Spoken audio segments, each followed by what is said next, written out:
Welcome students. इस video में हम बात करेंगे हिस्ट्री ऑफ इकोनॉमिक थॉट। आज का जो वीडियो है, इस वीडियो में कंसेप्ट है economic idea of walrus. British economist जो हुए हैं, इकोनॉमिक आइडियाज़ ऑफ वॉलरस में आज हम बात करेंगे वॉलरस के लॉ के बारे में कि वॉलरस ने क्या लॉ दिया है जनरल इक्विलिब्रियम का, जो ये बताता है कि पार्शियल इक्विलिब्रियम की बजाय जनरल इक्विलिब्रियम ज़्यादा प्रेफरेंस करता है।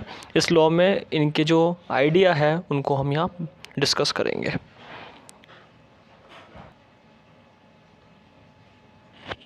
वॉलरस क्या कहते हैं कि जो भी डिमांड और सप्लाई है वो मार्केट में जनरल इक्विलिब्रियम लेकर आती है।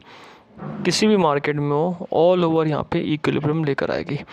हालांकि जो इनका स्टेटमेंट है वो कीन्स के पार्शियल इक्विलिब्रियम जो थॉट है, पार्शियल इक्विलिब्रियम थ्योरी है, उस चीज़ को यहाँ पे कॉन्ट्रास्ट करता है। किस तरीके से कॉन्ट्रास्ट करता है कि कीन्स बोलता है कि इक्विलिब्रियम पार्शियल होता है लेकिन जनरल मुश्किल है। इसी तरीके से वॉलरस अगर देखा जाए तो बोलते हैं कि किसी भी तरीके से, चाहे वो डिमांड एक्सेस हो चाहे वो सप्लाई एक्सेस हो, किसी भी मार्केट में लास्ट में अगर देखा जाए तो मार्केट इक्विलिब्रियम बनता ही बनता है, जनरल इक्विलिब्रियम बनता ही बनता है। इसका एक एग्जांपल हम ले सकते हैं। जैसे फॉर एग्जांपल अगर देखा जाए तो फॉर एग्जांपल मार्केट में अगर एक मार्केट ये है और एक मार्केट ये है, टोटल दो मार्केट है हमारे पास। दोनों मार्केट के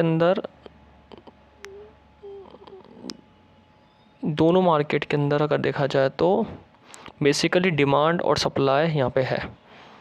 अगर इस मार्केट की बात करें तो भी और इस मार्केट की बात करें तो भी यहाँ पे डिमांड और सप्लाई दोनों जगह है। इस मार्केट में डिमांड 100 यूनिट्स है। सपोज़ करते हैं इस मार्केट में जो डिमांड है वो 100 यूनिट्स है और सप्लाई कितनी है 120 यूनिट्स। इसी तरीके से अगर दूसरे मार्केट में देखा जाए तो दूसरे मार्केट के अंदर डिमांड कितनी है 100 है और सप्लाई कितनी है 80। कीन्स क्या कहते हैं कि पार्शियल इक्विलिब्रियम कंसिडर हो सकता है। अब यहाँ पे इक्विलिब्रियम देखा जाए तो जनरल नहीं है। क्यों? क्योंकि इस मार्केट में तो टोटली इक्विलिब्रियम नहीं है और इस मार्केट में भी इक्विलिब्रियम कंसिडर नहीं कर रहा। लेकिन अगर देखा जाए अकॉर्डिंग टू वॉलरस, तो वॉलरस से कहते हैं कि मार्केट के अंदर यहाँ पे जो एक्सेस सप्लाई है उसको हम, तो यहाँ इन्होंने बात करी मार्केट के अंदर। अब यहाँ पे सप्लाई 120 यूनिट्स है और यहाँ पे सप्लाई कितनी है 80 यूनिट्स है। तो अब ये क्या कहते हैं कि ये जो ज़्यादा हो रहा है 120, ये यहाँ पे अगर 20 कम हो जाए तो प्रॉपर्ली क्या हो जाएगा 120 क्या हो जाएगा एडजस्ट हो जाएगा। कहाँ पे? यहाँ पे इस मार्केट में एक तरीके से एडजस्ट होके ये 100 हो सकता है। और इस तरीके से ये मार्केट में बेसिकली अगर देखा जाए तो इक्विलिब्रियम आता है। तो इन्होंने क्या कहा है कि जितने भी अलग अलग मार्केट है सारी एक ही लार्ज इकोनॉमी, मैक्रो इकोनॉमी का हिस्सा है। चाहे वो वहाँ पे इक्विलिब्रियम आए या नहीं आए, जनरली देखा जाए तो डिमांड और सप्लाई इक्वल यहाँ पे रहती है मार्केट में। और बेसिकली इसको हम क्या कहते हैं general economic theory, general equilibrium इन मार्केट यहाँ पे कहते हैं। तो वॉलरस क्या कहते हैं? वॉलरस ये कहते हैं any excess demand over supply for a single good, a corresponding excess supply over demand for at least one other good which is state of market equilibrium. ये क्या कहते हैं? मार्केट इक्विलिब्रियम में जितने ही मार्केट है, चाहे उसमें इक्विलिब्रियम आए, पार्शियल इक्विलिब्रियम हो या ना हो, एक्चुअली में लास्ट में यहाँ पे वो इक्विलिब्रियम रहते ही है। Wallace's law implies that an examined market must be in equilibrium if all other market are in equilibrium। सारे मार्केट अगर वैसे इक्विलिब्रियम होंगे तो पूरे जो मार्केट का टोटल है सब मैक्रो इकोनॉमी में वो यहाँ पे इक्वल रहेगा। Wallace's law based on equilibrium theory which state that all market must cleared of any excess supply and demand to be in equilibrium, चाहे वो एक्सेस सप्लाई हो चाहे वो डिमांड एक्सेस हो। अगर हम उसको क्लियर करते जाएंगे, क्लियर यानी कि एक तरीके से एक मार्केट से दूसरे मार्केट में एडजस्ट करते जाएंगे उसको, तो वहाँ पे ये एक इक्विलिब्रियम को कंसीडर करेगा। जैसे कि हमने एग्जांपल में पढ़ा कि अगर सप्लाई 20 है और डिमांड 20 है, और तो वहाँ पे इक्विलिब्रियम आ रहा है, लेकिन दूसरे मार्केट में अगर इक्विलिब्रियम नहीं है तो उसको एडजस्ट करके यहाँ पे इक्विलिब्रियम टोटली ला सकते हैं। तो इन्होंने जनरल इक्विलिब्रियम में कहा है कि चाहे किसी भी मार्केट में अगर हमारे एक्सेस डिमांड है और दूसरे में यहाँ पे एक्सेस सप्लाई, तो वो एडजस्ट हो सकती है बाय द इनविजिबल हैंड्स, यानी किसी तरीके से प्राइस को ज़्यादा या कम करके उसको यहाँ पे इक्विलिब्रियम में ला सकता है।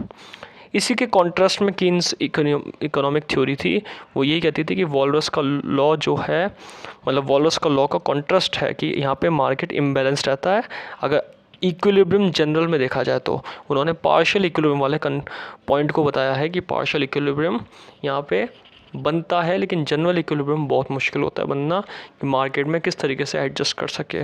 अगर डिमांड ज़्यादा है या फिर सप्लाई ज़्यादा है, एक्सेस डिमांड को एक्सेस सप्लाई से कैसे एडजस्ट करे और एक्सेस सप्लाई को एक्सेस डिमांड से कैसे एडजस्ट करे। तो कीन्स इकोनॉमिक जो थ्योरी है वो यहाँ पे इस चीज़ को कंसिडर नहीं करती है, लेकिन वॉलरस का जो लॉ है वो इसका कॉन्ट्रास्ट है और कीन्स इकोनॉमिक थ्योरी के एक इसको क्रिटिक करने वाला आया है। Wallace's law assumed that invisible hand is that work to settle market into equilibrium where there is excess demand। अब इन विजिबल हैंड्स की बात करी इन्होंने कि मार्केट में इक्विलिब्रियम सेटल होता है चाहे से वो एक्सेस डिमांड हो चाहे वो एक्सेस सप्लाई हो। Invisible hand will raise prices where there is excess supply, the hand will lower prices for consumer to drive into much state of balance। अब वही है इस चीज़ के अंदर बता रखा है, अगर एक्सेस सप्लाई है डिमांड कम है, एक्सेस सप्लाई और उसको सप्लाई को कम करना है, तो यहाँ पे सप्लाई को कम करना या डिमांड बढ़ाने के लिए प्राइस को लोअर कर देंगे। इसी तरीके से अगर डिमांड ज़्यादा है और सप्लाई कम है तो प्राइस को बढ़ा देंगे जिससे डिमांड यहाँ पे कम होके सप्लाई के बराबर आ जाए। तो वो इनविजिबल हैंड, हम एक हाउस होल्ड्स की इन्होंने बात करी है कि मार्केट में हाउस होल्ड्स ही ये चीज़ कर सकते हैं, जो इंडिविजुअल्स है वही ये करते हैं कि मार्केट की डिमांड और सप्लाई जो भी है वो उनके ख़रीदने पर और उनके कंज्यूमर के पॉइंट ऑफ व्यू से देखें तो उनकी नीड एंड वांट के ऊपर, उनके सेटिस्फेक्शन पे, उनकी यूटिलिटी पे डिपेंड है। जबकि फर्म के बेसिस पे देखा जाए तो उनके सप्लाई के ऊपर डिपेंड है, कितना प्रोडक्शन करती है उसके ऊपर यहाँ पे मार्केट में ये चेंजेस आते हैं एक्सेस डिमांड का और एक्सेस सप्लाई का। Walrus predicted for all of these theories depend dynamics upon the assumption that consumers pursue self-interest and firm try to maximize profit। और ये चीज़ क्यों होती है बार बार, जो इनविजिबल हैंड की बात करी इन्होंने कि मार्केट में एक्सेस सप्लाई हमेशा नहीं रहती है, एक्सेस डिमांड हमेशा नहीं रहती है, इक्विलिब्रियम में आता है। ये एक अजम्पशन को लेके चला गया है। कंज्यूमर के पॉइंट ऑफ व्यू से देखा जाए तो कंज्यूमर कभी भी लो डिमांड को प्रेफर नहीं करता, क्योंकि उसका एक सेल्फ इंटरेस्ट रहता है, उसकी नीड एंड वांट रहती है मार्केट में, वो खरीदेगा प्रोडक्ट को। ये इसमें अजम्पशन लिया गया है। इसमें क्या अजम्पशन लिया गया है कि फर्म हमेशा ज़्यादातर प्रॉफिट को मैक्सिमाइज़ करने की कोशिश करती रहती है। फर्म हमेशा सप्लाई करेगी तो सप्लाई भी कम नहीं होगी, डिमांड भी कम नहीं होगी। फर्म सप्लाई इसलिए करेगी क्योंकि उसको प्रॉफिट क्रिएट करना है, और अगर देखा जाए तो डिमांड इसलिए करेगा कंज्यूमर क्योंकि उसको सेल्फ इंटरेस्ट पूरा करना है।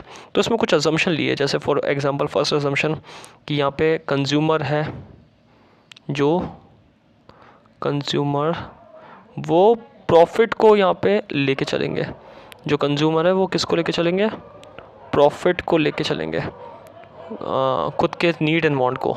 यहाँ पे नीड एंड वांट की बात करिए, नीड एंड वांट। और अगर देखा जाए तो सेकंड पॉइंट अगर देखा जाए तो प्रोड्यूसर है, जो प्रोड्यूसर्स वो अपने प्रॉफिट को लेके चलेंगे।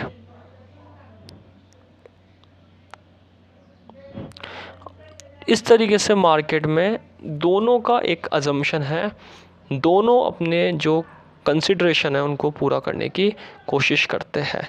ये इसमें बता रखा है, वॉलरस ने इस थ्योरी के अंदर अजम्पशन लिए हैं। वॉलरस ने कि ये चीज़ें होगी बार बार।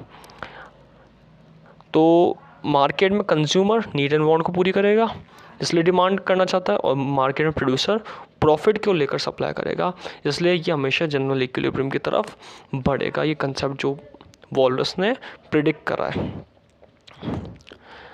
कुछ इसके क्रिटिसिज्म है, जैसे कि यूटिलिटी को क्वांटिफाई नहीं करता, इससे यूटिलिटी कंसिडर नहीं हो सकती, डिमांड अफेक्ट होगी, यूटिलिटी हमेशा जनरल में कंसिडर प्रॉपर्ली नहीं कर जाती। ये एक तरीके से वॉलरस की थ्योरी का पिटफॉल या फिर क्रिटिसिज्म है।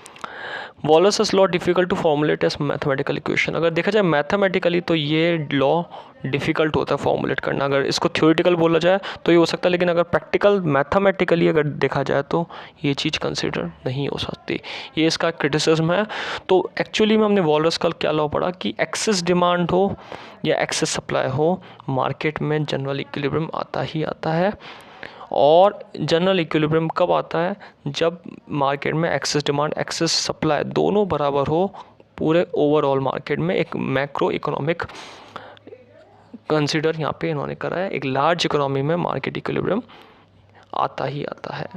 इन्होंने अजम्पशंस लेकर बताया कि जैसे कंज्यूमर अगर मार्केट में आता है तो वो अपनी नीड एंड वांट को पूरी करने के लिए डिमांड करता है, और अगर सप्लाई करती है फर्म तो वो एक प्रॉफिट के ऑब्जेक्टिव को लेकर सप्लाई करती है। जैसे दोनों का एक एक ऑब्जेक्टिव है, दोनों के अजम्पशंस हैं, दोनों के इंटरेस्ट है, तो दोनों पॉइंट ऑफ व्यू से इन्होंने कहा है कि डिमांड और सप्लाई कभी ख़त्म नहीं होती।